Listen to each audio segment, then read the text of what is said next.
দর্শক, টেস্টের তৃতীয় দিনের খেলায় টাইগার বোলারদের দাপটে শেষ বিকেলে শ্রীলঙ্কা গুটিয়ে গেল মাত্র ৩৩৮ রানে, আর বাংলাদেশ ১২৭ রানে এগিয়ে জয়ের পথে।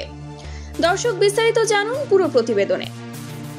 বাংলাদেশের ৪৯৫ রানের লিডে জবাবে শুরুতে একটি উইকেট হারায় লঙ্কানরা। এরপর নিসাঙ্কা ও চান্দিমাল দেখে শুনে দারুণ জুটি করেন, আর এই জুটি ভেঙে দেয় নাইম হাসান। এরপর নিসাঙ্কাকে ২০০ এর আগে থামিয়েছেন হাসান। দর্শক, মনে হচ্ছিল প্রথম নিসাঙ্কা বুঝি এবার আউটই হবেন না, বেশ ভোগাচ্ছিলেন বাংলাদেশকে। তবে অবশেষে নিসাঙ্কাকে ফেরাতে পেরেছে টাইগাররা।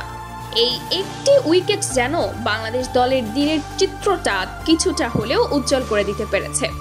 গল টেস্টের তৃতীয় দিন শেষে প্রথম ইনিংসে ৪ উইকেটে ৩৬৮ রান তোলে শ্রীলঙ্কা। বাংলাদেশ এখনো এগিয়ে আছে ১২৭ রানে। দারুণ এক সেঞ্চুরি হাঁকান নিসাঙ্কা। ২ উইকেটে ২৩৩ রান নিয়ে তৃতীয় সেশনের খেলা শুরু করে লঙ্কানরা। বাংলাদেশের পথের কাঁটা হয়ে টিকেছিলেন নিসাঙ্কা।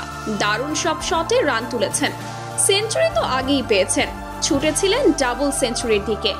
আরেক প্রান্তে বিদায়ী টেস্ট খেলতে নামা অ্যাঞ্জেলা ম্যাথিউস ৬৯ বলে ৩৯ রান করে আউট হয়েছেন মুমিনুল হকের বলে। নিসাঙ্কাকে থামানোই যাচ্ছিল না। দারুণ সাবলীল ব্যাটিংয়ে ডাবল সেঞ্চুরি ছোঁয়ার খুব কাছে চলে যান তিনি।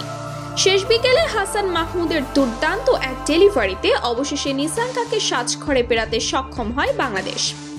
দলীয় ৩৩১ রানের মাথায় ২৫৬ বলে ১৮৭ রানের দুর্দান্ত এক ইনিংস খেলে বিদায় নিয়েছেন পাথুম নিসাঙ্কা। এরপর কামিন্দো মেন্ডিসের সাথে যোগ দেন অধিনায়ক ধনঞ্জয়া ডি সিলভা।